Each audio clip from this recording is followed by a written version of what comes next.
சென்னை பெரம்பூரில் நடைபெறும் கிறிஸ்துமஸ் விழாவில் முதலமைச்சர் ஸ்டாலின் கலந்து கொண்டு உரையாற்றி வருகிறார். அந்த நேரலை காட்சிகளை பார்ப்போம். எல்லோருக்கும் முதல்ல என்னுடைய கிறிஸ்துமஸ் நல்வாழ்த்துக்களை உங்கள் அனைவருக்கு நான் தெரிவிச்சுக் கொள்கிறேன்.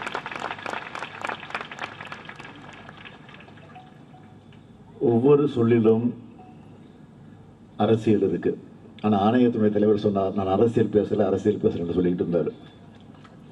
ஆனால் ஒவ்வொரு சொல்லிலும் அரசியல் இருக்கு. நாம் தேர்ந்தெடுக்கிற சொற்களை நாம் எந்த அரசியல் பேசுகிறோங்கிறது நமக்கு புரியாட்டாலும் மக்களுக்கு புரியும். நல்லா இப்போ எந்த நோக்கத்துக்காக உழைக்கிறோன்னு அதை வெளிப்படுத்தும். அப்படித்தான் திராவிட முன்னேற்ற கழகத்தில் இருக்கக்கூடிய சார்பு அணிகள், அந்த அணிகளில் இந்த சிறுபான்மையினர் நல உரிமை பிரிவும் ஒன்று. எத்தனையோ அமைப்புகள் உண்டு. திமுகவில் துணை சார்பு மன்றங்களாக துணை அமைப்புகளாக இருக்கு. அதில் ஒன்று தான் இந்த பிரிவு. ஒன்று நல்லா கவனிக்க நீங்க, இந்த அணிக்கு சிறுபான்மையினர் பிரிவுன்னு பெயர் வைக்காம சிறுபான்மையினர் உரிமை பிரிவுன்னு பேர் வச்சிருக்கிறோம். அதான் முக்கியம். இதுல இருந்து நீங்க தெரிஞ்சுக்கலாம், சிறுபான்மை மக்கள் மீதான திராவிட முன்னேற்ற கழகத்தின் அக்கறையும் அரவணைப்பையும் எல்லோரும் நீங்கள் உணரலாம். சிறுபான்மை மக்களுக்கு துரோகங்களை செய்துவிட்டு வாக்கு அரசியலுக்காக சிறுபான்மையுடைய நண்பர்களைப் போல நடிக்கிறவங்க இந்த நாட்டில் நிறைய பேர் இருக்காங்க. அவங்க யாருன்னு பேரை சொல்லியெல்லாம் அடையாளம் படுத்த விரும்பல. அடையாளப்படுத்தி தான் உங்களுக்கு தெரியணும்னு அவசியமும் இல்லை. உங்களுக்கு நல்லா தெரியும். திராவிட முன்னேற்ற கழகத்தை பொறுத்த வரைக்கும் இந்த நாட்டில் சிறுபான்மை சமூகத்தை வாழக்கூடிய மக்கள் அனைவருக்கும் பெரும்பான்மையில் சொற்பமான சிலர் விதைக்கக்கூடிய வெறுப்பு அரசியலுக்கு அஞ்சக்கூடாது. மத சார்பின்மையும் மத நல்லிணக்கத்தையும் விரும்புகிற மக்கள் எல்லோரும் சகோதர உணர்வோடு உங்களுக்கு துணை இருக்கிறோம் என்பதை வெளிப்படுத்தக்கூடிய இயக்கம்தான் நம்முடைய திராவிட முன்னேற்ற கழகத்தை நீங்கள் மறந்துடக்கூடாது. சிறுபான்மை நலனில் உண்மையான அக்கறை கொண்டிருக்கக்கூடிய இயக்கம். இங்கே நம்முடைய ஆணைய தலைவர்கள் பேசுகிற போது அழகாக குறிப்பிட்டு சொன்னார்கள், நம்முடைய ஆட்சி காலத்தில் தான் சிறுபான்மையினர் நல ஆணையம், சிறுபான்மையினர் நலக்குழு, தமிழ்நாடு சிறுபான்மையினர் பொருளாதார மேம்பாட்டுக் கழகம், சிறுபான்மையினர் நல இயக்கம், சிறுபான்மையினருடைய தமிழ்நாடு சிறுபான்மையினுடைய ஆணைய சட்டம், இப்படி எல்லாவற்றையும் தொடர்ந்து செஞ்சுக்கிட்டு வரோம். அந்த வகையில் சகோதர உணர்வின் ஒற்றுமையின் வெளிப்பாடா இந்த நிகழ்ச்சியில் பங்கேற்பதில் நான் மிகுந்த மகிழ்ச்சி அடைகிறேன். இந்த மேடையில் போதகர்கள் 75 பேருக்கும் அருட்சகோதரிகள் 30 பேருக்கும் சிறப்பு செஞ்சிருக்கிறோம். அவங்களுக்கெல்லாம் என்னுடைய நெஞ்சார்ந்த வாழ்த்துக்களை நான் தெரிவித்துக் கொள்கிறேன். இந்த மேடையை பாருங்க, பேராயர்களோடு வேறொரு ஆதீனமும் கலந்துகிட்டு இருக்கிறார். இந்த விழாவை நடத்துவர் யாரு? நம்முடைய மாண்புமிகு இந்து சமய அறநிலையத்துறை அமைச்சர் சேகர்பாபு அவர்கள். இதுதான் சமத்துவ விழா. இந்த சமத்துவத்தை போற்றுவதும் பாதுகாப்பும் தான் திராவிட மாடல். திராவிட மாடல் என்னன்னு கேட்டுருக்காங்க சில பேர். இதுதான்டா திராவிட மாடல். இப்போ போய் புரிஞ்சுவீங்க. மக்கள் வேறுபட்டு இருந்தாலும் மனங்கள் ஒன்றுபட்டு இருக்கணும். மனதால் எல்லோரும் ஒற்றுமையா இருக்கணும். அதுதான் பண்பட்ட முன்னேறிய சமூகத்துக்கு அடையாளமாக விளங்கிட முடியும். அப்படிப்பட்ட சமூகம்தான் நம்முடைய தமிழ் சமூகமாக அமைந்திருக்கிறது. இதுக்கு அடித்தளம் போட்டது நம்முடைய திராவிட இயக்கம். நான் அழுத்த நிறுத்தமாக சொல்லுகிறேன், எந்த மதமாக இருந்தாலும் அது அன்பை போதிக்கணும், சகோதரத்துவத்தை போதிக்கணும், வளர்க்கணும்.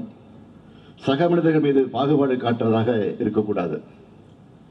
இந்தியா என்ற பன்முகத்தன்மை கொண்ட நம்முடைய அழகிய நாட்டில் எல்லோரும் சமத்துவமா ஒற்றுமையா இருக்கணும். இதற்கு தடையா மதத்தை அரசியலுக்கு பயன்படுத்தி மக்களோட உணர்வுகளை தூண்டி பிடிவாத அரசியல் செய்வதற்கு தான் நாங்கள் எதிரிங்க. மற்றபடி வழிபாடும் இறைகளும் அவரவர் விருப்பம், அவருடைய உரிமை. நம்ம பொறுத்த வரைக்கும் பேரறிஞர் அண்ணா அவர்கள் சுட்டிக்காட்டியதைத்தான் நான் குறிப்பிட விரும்புகிறேன். ஒன்றே குலம், ஒருவனே தேவன், ஏழையின் சிரிப்பில் இறைவனை காண்போம். எனவே சாதி மத வேறுபாடுகள், உயர்வு தாழ்வுகள் மறைத்து சமத்துவம், ஒற்றுமையும் மதநிலைக்கும் முதன்மையாக விளங்கினால் உலக அரங்கில் நம்முடைய நாடு மிகப்பெரிய உயரத்தை அடைந்திட முடியும். அதுக்கான அன்பையும் அமைதியும் தான் இது போன்ற விழாக்கள் விதைக்குது. அனைத்து துறை வளர்ச்சி, அனைத்து மாவட்ட வளர்ச்சி, அனைத்து மக்கள் வளர்ச்சி, அனைத்து சமூக வளர்ச்சின்னு பாடுபட்டு வரக்கூடிய நம்முடைய திராவிட மாடல் அரசுல சிறுபான்மை மக்களுக்காக, அவருடைய நலனுக்காக செயல்படுத்தப்பட்டு வரக்கூடிய திட்டங்களில் முத்தாய்ப்பான சிலவற்றை மட்டும் நான் உங்களுக்கு நினைவுபடுத்த விரும்புகிறேன். அதை நம்முடைய ஆணையத்தினுடைய தலைவர் அவர்கள் குறிப்பிட்டு சொல்லியிருக்கிறார். இருந்தாலும் நான் மீண்டும் உங்களுக்கு நினைவுபடுத்த விரும்புகிறேன். ஜெருசலேம் புனித பயணம் மேற்கொள்வதற்கான நிதி உதவி வழங்கக்கூடிய திட்டத்தில் அவர் தலைப்புச் செய்தியாக சொன்னார். நான் கொஞ்சம் புள்ளி விவரத்தோடு சொல்ல விரும்புகிறேன். இப்போ ஒரு பயனாளிக்கு நிதி உதவியா 37,000 ரூபாய் வழங்கப்படுது. ஆண்டொன்றுக்கு இந்த திட்டத்தில் 600 பயனாளிகள் பயனடைகிறாங்க.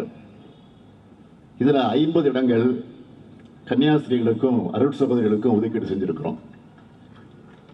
அருட்சகோதரிகள் கன்னியாஸ்திரிகளுக்கான இந்த மானியம் 37,000 ரூபாயிலிருந்து 60,000 ரூபாயாக உயர்த்தப்படும் சட்டமன்றத்தில் அறிவிச்சிருக்கிறோம். அதன்படி 8,25,60,000 ரூபாய் செலவில் 4,128 கிறிஸ்தவர்கள் ஜெருசலேம் புனித பயணம் மேற்கொண்டிருக்காங்க. இந்த ஆண்டு அந்த மானியத்தை பயனாளிகளுக்கு நேரடியாக வழங்குகிற திட்டமாக மாற்றி ஆணையிட்டு இருக்கிறோம். தமிழ்நாட்டில் இருக்கக்கூடிய கிறிஸ்தவ தேவாலயங்களில் புனரமைக்கவும் பழுது நீக்கவும் வழங்கப்படும் மானிய உதவித்தொகை திட்டத்தில் இதுவரைக்கும் 37 கிறிஸ்துவ தேவாலயங்களுடைய புனரமைப்பு பணிகளுக்காக 1,61,90,000 ரூபாய் வழங்கப்பட்டிருக்கு. தொன்மை வாய்ந்த தேவாலயங்களை புனரமைக்கக்கூடிய திட்டத்தின் கீழே 2023-24, 2024-25 ஆண்டுகளில் தலா 10 கோடி ரூபாய் நிதி ஒதுக்கீடு செஞ்சு 8 தொன்மை வாய்ந்த தேவாலயங்களுக்கு நிதி உதவி வழங்கப்பட்டிருக்கு. பள்ளிவாசல்கள், தர்காக்கள் மற்றும் இதர பக்தி நிறுவனங்களை பழுது பார்ப்பதற்காகவும் புனரமைப்பதற்காகவும் ஆண்டுதோறும் வழங்கப்படுகிற மானியத்தை உயர்த்தி வழங்கியிருக்கிறோம். இந்த 2024-25 ஆண்டு மட்டும் தமிழ்நாடு சிறுபான்மையினர் பொருளாதார மேம்பாட்டுக் கழகம் மூலம் 5,046 பயனாளிகளுக்கு 36,44,00,000 ரூபாய் கடனாக வழங்கப்பட்டிருக்கு. சிறுபான்மை வகுப்பை சார்ந்த ஏழ்மை நிலையில் இருக்கக்கூடிய மாணவ மாணவியர் தங்களுடைய கல்வியினை தொடர்ந்து பயில ஏற்கனவே செயல்பட்டு வரக்கூடிய 17 இலவச உண்டி உறவிட விடுதிகளோட புதுசா 3 விடுதிகள் தொடங்கப்பட்டிருக்கு. முஸ்லீம் உதவி சங்கங்களும் கிறிஸ்துவ உதவி சங்கங்களும் கூடுதலாக துவக்கப்பட்டிருக்கு. 2023 ஆண்டிலிருந்து இதுவரை 56 கல்வி நிறுவனங்களுக்கு மொழிவாரி சிறுபான்மை அந்தஸ்தும் 103 கல்வி நிறுவனங்களுக்கு மதசார்பு சிறுபான்மை அந்தஸ்து வழங்கப்பட்டிருக்கு. பதிவு பெற்ற வக்ஃப் நிறுவனங்களால் பணியாற்றக்கூடிய உலமாக்களுக்கு இருசக்கர வாகனம் வாங்க மானியம் வழங்கப்பட்டு வருது. இப்படி சிறுபான்மையினருக்கு மட்டுமல்ல, பட்டியலின மக்கள், பிற்படுத்தப்பட்ட, மிகவும் பிற்படுத்தப்பட்ட மக்கள், உழவர்கள், நெசவாளர்கள், உழைப்பாளர்கள், மகளிர், மாணவர்கள், குழந்தைகள், பாட்டாளி தோழர்கள்னு சமூகத்தினுடைய அனைத்து தரப்புப்பட்ட மக்களுக்கு பார்த்து பார்த்து நலத்திட்டங்களை இந்த அரசு செயல்படுத்தி கொண்டிருக்கிறது. நாள்தோறும் நலத்திட்டங்கள், நாள்தோறும் திறப்பு விழாக்கள், நாள்தோறும் தொடக்க விழாக்கள். ஆக இப்படி ஒரு மக்கள் அரசாக செயல்படுகிற காரணத்தால் தான் மக்களாகிய நீங்கள் தொடர்ந்து எங்களுக்கு வெற்றியை நீங்கள் வழங்கிக் கொண்டிருக்கிறீர்கள். திட்டங்கள் அதை வழங்குறதோட அனைத்து மக்களுக்குமான பாதுகாப்பாளனாக திராவிட முன்னேற்றக் கழகம் விளங்கிக் கொண்டிருக்கிறதை நம்முடைய இனிகோ அவர்கள் பெருமையோடு குறிப்பிட்டு சொன்னால், மற்றவர்கள் அதை நீங்கள் நினைவுபடுத்தி குறிப்பிட்டு காட்டியிருக்கிறார்கள். குறிப்பாக சிறுபான்மையின் உரிமைகளையும் நலன்களையும் பாதுகாக்க இந்த அரசு உறுதியோடு செயல்பட்டு வந்து கொண்டிருக்கிறது. இன்னைக்கு ஒன்றியத்தை ஆளக்கூடிய பாஜக அரசு சிறுபான்மை மக்களுக்கு அச்சுறுத்தலை ஏற்படுத்தக்கூடிய வகையில் ஒரு அரசை நடத்தி கொண்டிருக்கிறது. சிறுபான்மையினருக்கு இழைக்கப்படக்கூடிய கொடுமைகளை எல்லாம் நான் விரிவாக உங்களுக்கு விளக்க வேண்டிய அவசியம் இல்லை. அந்த கொடுமைகளை காக்கிற காவல் அரணாக திமுக தொடர்ந்து செயல்படும் என்பதை இந்த நேரத்தில் நான் உறுதியோடு தெரிவித்துக் கொள்ள விரும்புகிறேன். சிறுபான்மை மக்கள் அச்சுறுத்தும் குடியுரிமை திருத்த சட்டத்துக்கு எதிராக வலிமையான போராட்டங்களை தொடர்ந்து நடத்தியது திமுக தான். ஆனால் அந்த சட்டத்துக்கு ஆதரவா பாராளுமன்றத்தில் ஆதரவளித்த கட்சி எதுன்னா அதிமுக. இப்போ எதிர்க்கட்சி தலைவராக இருக்கக்கூடிய திரு பழனிசாமி அவர்கள் அதுக்கு ஆதரவாக எப்படியெல்லாம் பேசினார்னு உங்களுக்கு நினைவு இருக்கும். ஒன்றிய பாஜக அரசை பொறுத்த வரைக்கும் மதச்சார்பு என்ற சொல்லையே அரசியலமைப்பு சட்டத்திலிருந்து நீக்குவதற்காக துடித்துக் கொண்டிருக்கிறாங்க. அந்த சொல்லை நீக்க முடியலன்னா அரசியலமைப்பு சட்டத்தை நீர்த்து போகக்கூடிய வகையில் அதை உருவாக்குவதற்கான முயற்சியில் ஈடுபட்டிருக்கிறாங்க.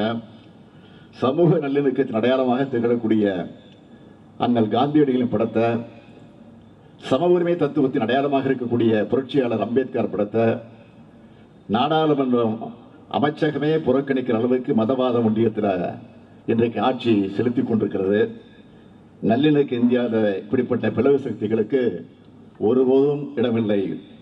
அதனால்தான் நடந்து முடிந்த நாடாளுமன்ற தேர்தலில் மக்கள் பாஜகவுக்கு பெரும்பான்மை பலத்தை அளிக்கல. இருந்தாலும் அவங்க இன்னும் திருந்தல.